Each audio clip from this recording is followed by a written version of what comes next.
Conspiracy है media में, economist में और उन तमाम बिजनेस स्कूल्स में कि जहां पे इकोनॉमी पढ़ाई जाती है, वहां पे इन बातों को डिस्कस नहीं किया जाता, इसलिए कि पूरा कुफर के निजाम की बुनियाद इन पर है।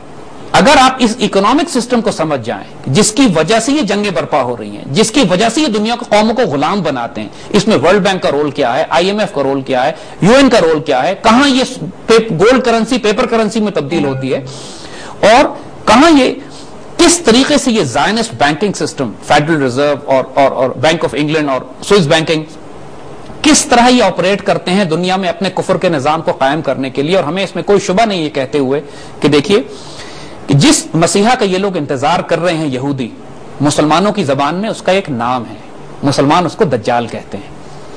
हर नबी ने अपनी उम्मत को दज्जाल के फितने से डराया है। हुजूर सल्लल्लाहु अलैहि वसल्लम ने भी अपनी उम्मत को दज्जाल के फितने से डराया है।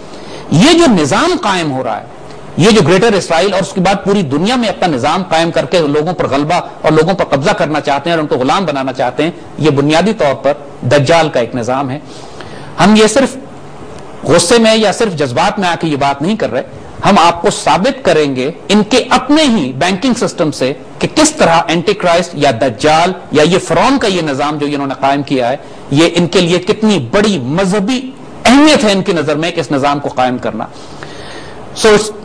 अब जो कुछ हम आगे बात करेंगे वो हैरानकुन भी है, खौफनाक भी है और टू बी ऑनेस्ट दहशतज़दा करने वाला भी है।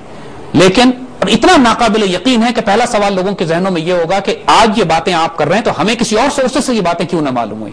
तो बहरहाल जो बात हमने कही कंस्पिरेसी ऑफ साइलेंस है, आज इंशाअल्लाह हम इस कंस्पिरेसी को तोड़ेंगे, बात खुल के करेंगे और ये पैगाम अगर हमारी कौम तक पहुंचता है, एक दफा डायग्नोसिस हो जाए प्रॉब्लम का, तो फिर हल भी दिया जा सकता है। ठीक है, इससे पहले बात करते हैं historical and Quranic concepts of currency and Riba. हमारे इस्लामी पॉइंट ऑफ व्यू से, उस नजरिए से क्या इसकी हैसियत है और किस तरह से इसकी प्रोग्रेशन होनी चाहिए? देखिए, बहुत खूबसूरत है ना आपका सवाल है। एक बात नोट कीजिएगा, हजारों साल से इंसान इस दुनिया में तहजीबें और सिविलाइजेशन और हुकूमतें बनाते चले आए हैं। मंगोलिया में चंगेज खान की हुकूमत से लेकर रोमन और पर्शियन एम्पायर्स भी रही हैं, खिलाफत उस्मानिया भी रही है, उसके बाद पूरी दुनिया में, स्पेन में भी हुकूमत मुसलमानों ने की। पूरी दुनिया में हजारों साल से इंसान हुकूमत करता चला आ रहा है। तहजीबें हैं, तजारतें होती हैं आपस में, कौमें एक दूसरे के साथ इंटरैक्ट करती आई हैं। जो आज तहजीबें और सिविलाइजेशंस बनी हैं, इससे बड़ी बड़ी तहजीबें इंसान ने पहले बनाई हैं। उन तमाम की बेसिक इकोनॉमिक सिस्टम किस चीज पर बेस करता था? वो था गोल्ड और सिल्वर पे। The gold billion and the silver billion. जो बुनियाद थी इंसान की, सोने की अशरफी या दरम या दीनार, चाहे वो सोने की अशरफी या सोने का सिक्का चाइना में बना हो, सोना सोना है, दुनिया में हर जगह वो इस्तेमाल होता था, मोहर बेशक किसी और बादशाह की हो उस पर। ये बात कि इंसानों ने हमेशा इस गोल्ड स्टैंडर्ड्स को इस्तेमाल किया है, ये एक बुनियाद है जिसको समझने की जरूरत है। हम इसके बाद इंशाअल्लाह इसको एक्सप्लेन करेंगे।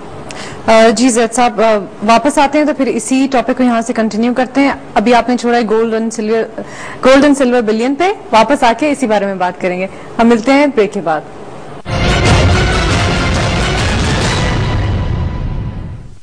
हमारी जो